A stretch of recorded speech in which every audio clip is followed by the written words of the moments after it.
then you start looking at who else is going to provide goals for us. When you look at it, for me, the biggest problem we have in our squad is goal scorers. 23, 9, 8, 6. That's how it goes.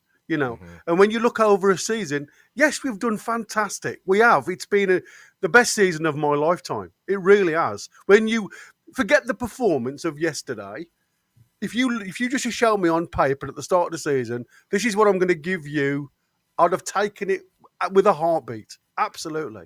Yeah. My concern is now going into the future, because if we are struggling against mid-table teams now, we've got some bloody good European sides going to be visiting St James's Park, and it's not the fortress that it used to be.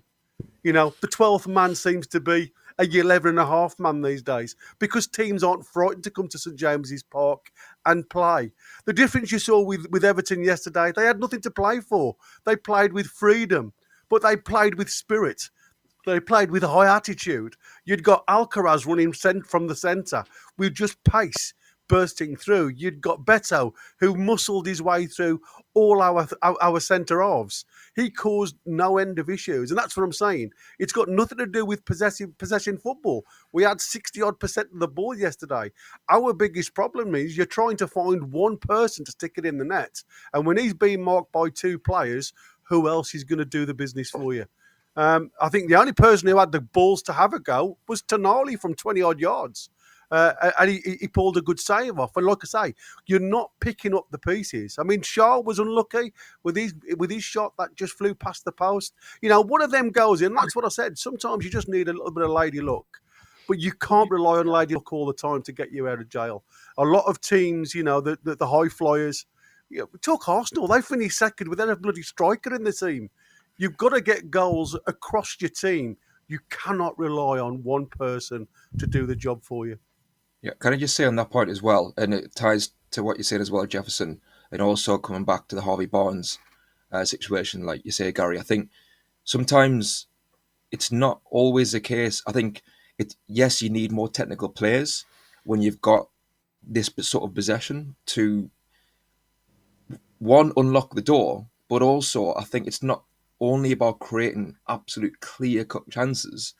It's also about taking those half moments that arrive, which obviously Harvey Barnes is great at doing. And I totally agree, we nullified ourselves by taking him away from there. So I think it's more as well about having players who can get a goal from 20 yards, who can test the keeper from I'm not going to say distance, 30 yards, anything stupid like that. But, when you're on the edge of the box, it's not always about creating the perfect goal, the perfect chance. Even against Everton, and obviously the nerves played into this, where we had these moments, and instead of you had that window of opportunity, instead of then taking that snapshot or cross, they took a touch, and the moment's gone, and then it feels like you've got no creativity to make that one-on-one. But you might not get a one-on-one when you're playing against a deep team. So we just need to have more players who are capable. Obviously, I'm going back here 20 years, but Laurent Robert, do you know what I mean? Edge of the box. Bang! Who gave you goals? Yeah, exactly. Like someone of that ilk. So I think it's a combination of being able to unlock the door, but also being incisive and willing to be direct and take those risks in the final third. Yeah, movement as well. Movement.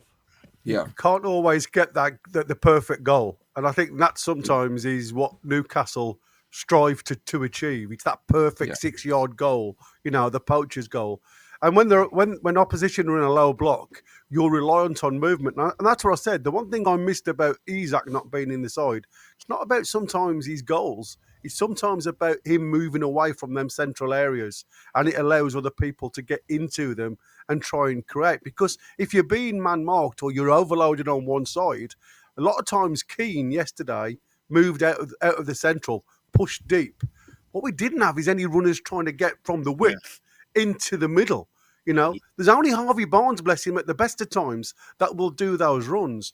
Gordon's just far too wing play, and if you're playing in that role, you'd rely on the likes, bless him, of Tino Livramento to start running into the inside left position. The lad's not got the ability to create and score goals in the final third. Don't forget to smash the like button. It helps us a lot to keep growing.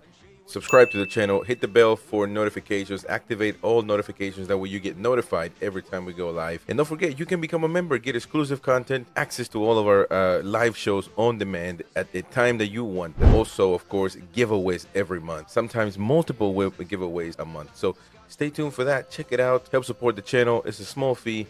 And of course, you help us and grow. If you hate the Mackhams, smash that like button. To say the bleeding races. When we got the wheel put on, away we went again. But them that had their noses broke, they came back our him. Some went to the dispensary, and some to Dr. Gibbs's, and some to the informer.